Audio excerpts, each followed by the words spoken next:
ගොඩාක් දෙනෙක්ට ටිකක් පැටලෙන පාඩමක් තමයි නිෂ්පාදන පිරිවැය පාඩම කියලා කියන්නේ. නැත්නම් පළදාව සහ පිරිවැය ගැන ආයතනයක කෙටිකාලීන හැසිරීම ගැන නිෂ්පාදන ආයතනයක හැසිරීම ගැන කතා කරන පාඩම. මේක එතකොට තව ටිකක් ඉස්සරහට යනකොට වෙළඳපොළ ව්‍යුහ ගැන ඔයා කතා කරනවානේ. මෙන්න මේ වෙළඳපොළ ව්‍යුහවල කතා කරන ප්‍රධානම වෙළඳපොළක් තමයි පූර්ණ තරඟකාරී වෙළඳපොළ කියලා කියන්නේ. පූර්ණ තරඟකාරී වෙළඳපොළක ලක්ෂණ ඒවා වාසි අවාසි ඔය ගොඩාක් දේවල් අපිට කතා කරන්න තියෙනවා. ඒ අතරේ මේ පූර්ණ තරඟකාරී වෙළඳපොළ කියන කොටසේ අපි තවත් කතා කරන වැදගත් තැනක් තමයි පූර්ණ තරඟකාරී ආයතනයක් වසා දමන්නේ කොයි අවස්ථාවේද කියන එක. එහෙම නැත්නම් අපි කියනවා පූර්ණ තරඟකාරී ආයතනයක වසා දැමීමේ ලක්ෂණය කොතනද? ඕනම නිෂ්පාදන ආයතනයක ප්‍රධානම අරමුණ වෙන්නේ ලාභ ඉපයීමනේ. ගොඩක් නිෂ්පාදන ආයතනවල ප්‍රධාන අරමුණ ලාභ ඉපයීම. එතකොට හැම ආයතනයක්ම බලාපොරොත්තු වෙන්නේ පුතේ උපරිම ලාභයක් ලබා ගන්නනේ. ඒ නිසා උපරිම ලාභයක් ලබා ගන්න යනකොට ව්‍යාපාර ආයතනයක් නිෂ්පාදන ආයතනයක් වැඩි ලාභයක් ලබා ගන්න යනකොට එයා අඳුර ගන්න ඕනේ මෙන්න මේ කියන වසා දැමීමේ ලක්ෂ්‍ය. ඒ කියන්නේ අපි කොතනදීද ආයතනය වහන්න ඕනේ? කොතනදීද අපේ අලාභ තියෙන්නේ? කොයි හරියදීද අපිට ලාභ තියෙන්නේ? ඒ කියන්නේ ඒකක කීයක් නිෂ්පාදනය කළොත්ද මට ලාභ? ඒකක කීයක් නිෂ්පාදනය කළොත් මට අලාභයක් සිද්ධ වෙයිද? එහෙම දිගටම අලාභ වෙවි ගියොත් එහෙම අනාගතයේ අලාභ උපයන්න ගියොත් මට ආයතනය වහලා දමන්න වේවි. එහෙනම් කොයි අවස්ථාවේද හරියටම අපි ආයතනය වහන්න ඕනේ? ඒ පොයින්ට්ස් දැනගන්න එක හරිම වැදගත් ව්‍යාපාරිකයෙක්ට. එහෙම නැත්නම් නිෂ්පාදකයෙක්ට. එහෙම නැත්නම් නිෂ්පාදන ආයතනයක රැකියාවක් කරන කළමනාකරුවෙක් විදියට ප්‍රධාන මැනේජරියල් බෝඩ් එකේ වැඩ කරන රැකියාවක් කරන කෙනෙක් විදියට. ඒ නිසා ඔන්න අද අපි බලන්න හදන්නේ මේ වගේ පූර්ණ තරඟකාරී ආයතනයක වසා දැමීමේ ලක්ෂ්‍ය කොතනද කියලා. ඒකට අපි ඔන්න පොඩි ප්‍රස්තාර සටහනක් ඇදලා තියෙනවා. මේක ඔයා දන්නවා.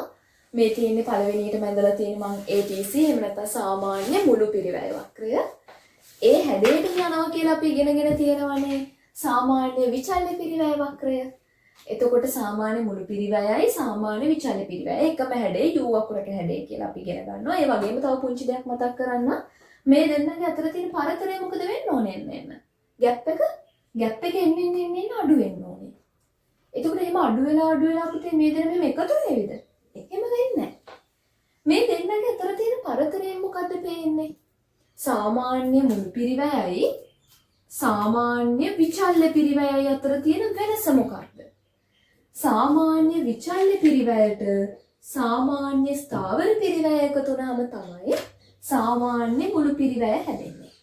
එහෙනම් මේ දෙන්නගේ අතර තියෙන වෙනස හැම වෙලේම කවුද පුතේ? හැම වෙලේම සාමාන්‍ය ස්ථාවර පිරිවැය. එහෙනම් මේ වක්‍ර දෙකේ මේ තියෙන ગેප් එකෙන් අපිට පේන්නේ මොකද්ද? ඒ පේන්නේ සාමාන්‍ය ස්ථාවර පිරිවැය average fixed cost. එතකොට ඇයි මේ ગેප් එක ඉන්නේ අඩු වෙන්නේ? නිෂ්පාදන ඒකක වැඩි කරන්න ස්ථාවර පිරිවැය වෙනස් වෙන්නේ නැහැ. මුළු ස්ථාවර පිරිවැය වෙනස් වෙන්නේ නැහැ. ඒ කියන්නේ මුළු ස්ථාවර පිරිවැය උදාහරණයකට අපි ගමු 100යි කියලා. ඒකක එකක් හැදුවත් 100යි, ඒකක දෙකක් හැදුවත් 100යි, ඒකක තුනක් හැදුවත් 100යි, ඒකක බිඳුවක් හැදුවත්. ඒ කියන්නේ එකක්වත් හදන්න නැති වුණත් ස්ථාවර පිරිවැය 100ම තමයි. ඒ නිසා සාමාන්‍ය ස්ථාවර පිරිවැය හොයනකොට මතකනේ සාමාන්‍ය ඇවරේජ් එක හොයන්නේ කොහොමද අපි? ඒ ගානෙන්නේ නිෂ්පාදන ඒකක ගානෙන්නේ බෙදන්නේ. ඒ කියන්නේ 100 එකෙන් බෙදනවා, 100 දෙකෙන් බෙදනවා, 100 තුනෙන් බෙදනවා. කොහොමද යන්නේ? එතකොට පුතේ නිෂ්පාදන ඒකක ගාන වැඩි වෙන්න මොකද වෙන්නේ? සාමාන්‍ය ස්ථාවර පිරිවැය අඩු වෙනවා. එන්න අඩු වෙනවා. හැබැයි අඩු වුණා කියලා 0 වෙනවද? බිඳුව වෙනවද? එහෙම වෙන්නේ නැහැ. ඇයි එහෙම වෙන්නේ නැත්තේ? අපි මේ කතා කරන්නේ නිෂ්පාදන ආයතනයක කෙටි කාලීන හැසිරීම ගැන. කෙටි කාලයේ වැළැක්විය නොහැකි පිරිවැයක් තමයි ස්ථාවර පිරිවැය කියලා කියන්නේ. එහෙම නැත්නම් අනිවාර්යයෙන්ම ස්ථාවර පිරිවැයක් තියෙනවා. ඇයි ඒ? අනිවාර්යයෙන්ම ස්ථාවර යෙදවුම් කෙටි කාලයේ තියෙන නිසා. ඔන්න ෂූටි අමතර දෙයක්ත් ඔයාලට කියලා දුන්නා. එහෙමනම් පුතේ මේ අතර ગેප් එක එන්න අඩු වෙන විදියට තමයි ඔයා වක්‍රය අඳින්න ඕනේ. හැබැයි මේ දෙන්න එකතු වෙන්න බෑ. හරිද? ඊළඟට මේ දෙන්නගේ මධ්‍ය ලක්ෂ හරහා යනවා. මේ මධ්‍ය ලක්ෂ හරහා ඉහළට යනවා වේගෙන් කවුද? ආන්තික පිරිවැය වක්‍රය. ආන්තික පිරිවැය අපි හැම වෙලේම කතා කරනවා සාමාන්‍ය පිරිවැයත් එක්ක සාමාන්‍ය පිරිවැයට වඩා වේගවත් හැසිරීමක් තමයි ආන්තික පිරිවැයේ තියෙන්නේ. ඔන්න ඒ ටික ඉගෙන ගත්තා. දැන් ඒක නෙවෙයිනේ අපේ ප්‍රශ්නේ. මොකක්ද අපේ ප්‍රශ්නේ?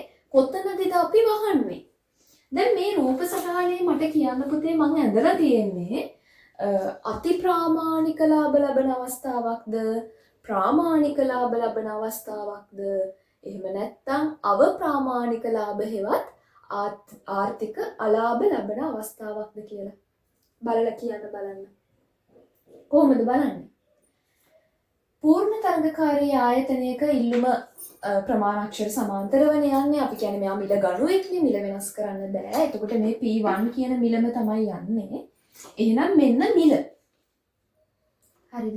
එතකොට පුතේ පූර්ණ තරඟකාරී ආයතනයක ලාභය උපරිම වෙන්නේ කොතනදද? ඒකත් දැනගන්න එපයි අපි නිෂ්පාදකයෙක් වුණාම. මම ඒකක කීයක් හැදුවොත්ද මගේ ලාභය උපරිම වෙන්නේ? මේකට ක්‍රම දෙකක් ඔයා ඉගෙනගෙන ඇති. TRTC ක්‍රමය සහ MRMC ක්‍රමය කියලා. ඒතර මේකේ TRTC වක්‍ර නෑනේ. ඒ කියන්නේ මුළු අයබාර, මුළු පිරිවැය, total revenue, total cost.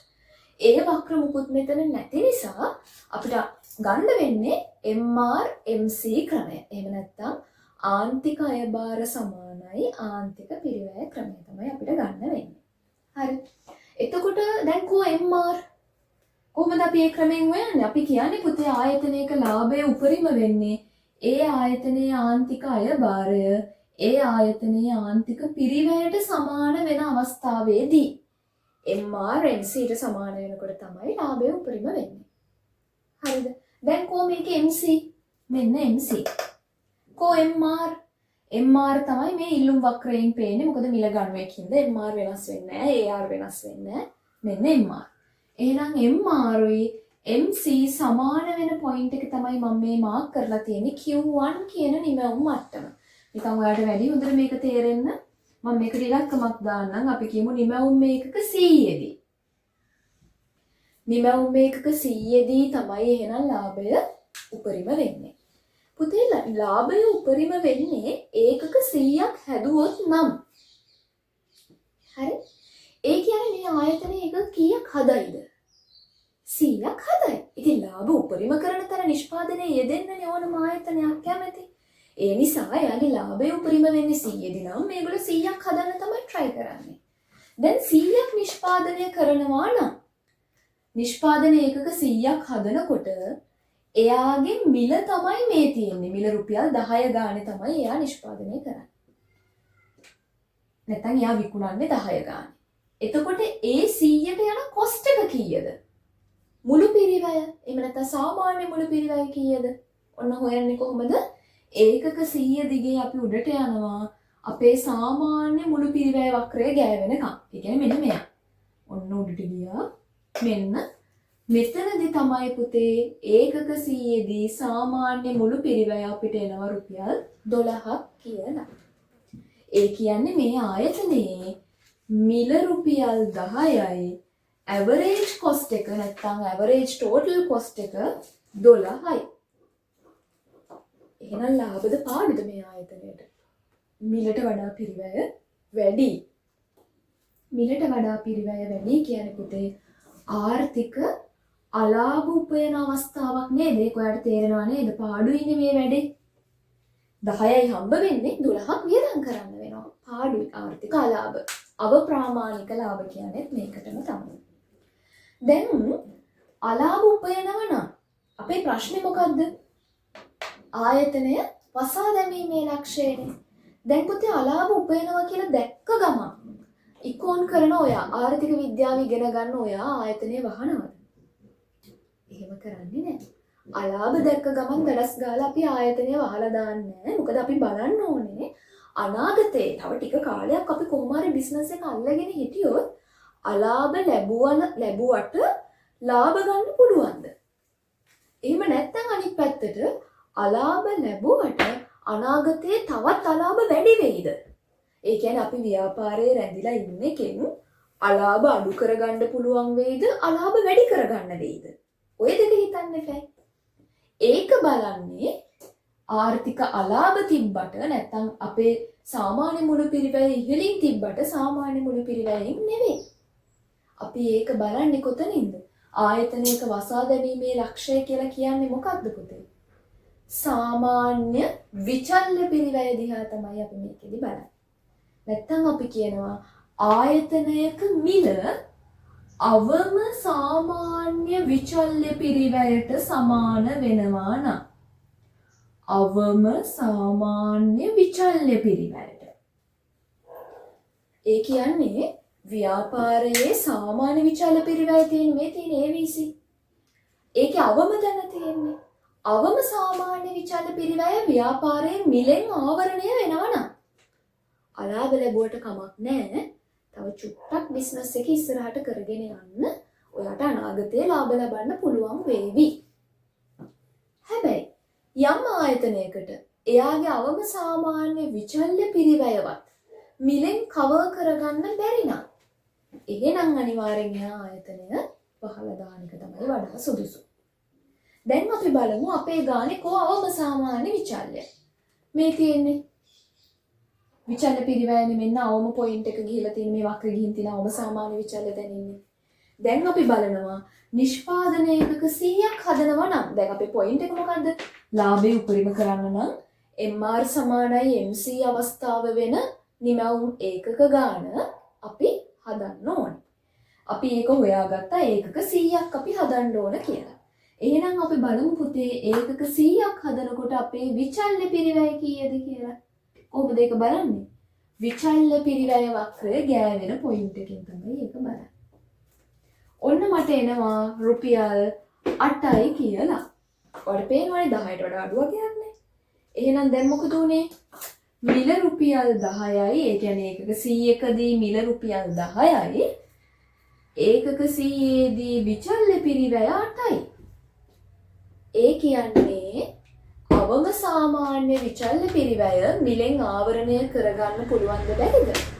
මිලෙන් ආවරණය කරගන්න පුළුවන්. මිල වැඩි.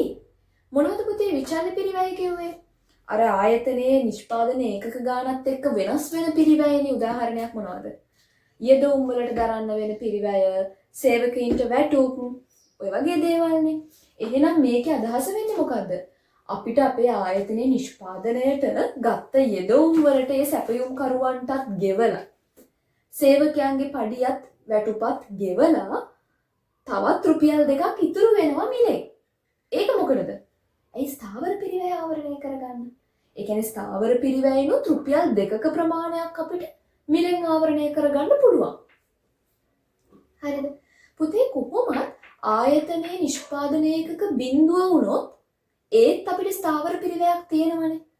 උදාහරණයක් අපි හිතමු අපේ නිෂ්පාදන එකක්වත් වෙන්නේ නැහැ. අපි ගොඩනැගිල්ලක් අරගෙන තියෙනවා, රෙන්ට් කරලා තියෙනවා. හැබැයි එකක්වත් හදන්නේ නැහැ නිෂ්පාදනය. හැබැයි අපි රෙන්ට් එක ගෙවන්න ඕනේනේ. දැන් රෙන්ට් එකට අරගත්තා නම් ඒක ගෙවන්න එපයි. අපි නිෂ්පාදනය කළාද නැද්ද කියන එක ඒක අදාළ නැහැ. අපි ගෙවන්න ඕනේ. අන්න ඒ වගේ තමයි ස්ථාවර පිරිවැය. නිෂ්පාදනයක් උනත් නැතත් ස්ථාවර පිරිවැය නම් අනිවාර්යෙන් අපි දරන්න ඕනේ. ඉතින් මෙතනදී විචල්්‍ය පිරිවැයත් ආවරණය කරගෙන ස්ථාවර පිරිවැයනොත් කොටසක් අපි ආවරණය කරගන්නව නම් මේක හොඳයිනේ. ඇයි වහලා දාන්නේ? වහන්න ඕනේ ආයතනය පවත්වාගෙන යාම සුදුසුයි. මොකද අනාගතයේදී ඉතුරු ස්ථාවර පිරිවැයේ ආවරණය කරගන්න බැරි කොටසත් කොහොම හරි ආවරණය කරගෙන කොස්ට් එක අඩු කරගෙන ලාභ උපයන තත්වයකට මේ ව්‍යාපාරයට පත් වෙන්න පුළුවන්. පැහැදිලිද? එහෙනම් ඔන්න ඔයා අද මොකක්ද ඉගෙන ගත්තේ? පූර්ණ තරංගකාරී ආයතනයක වසා දැමීමේ ලක්ෂ්‍ය. වහලා දාන්නේ මොකක් වුණොත්ද?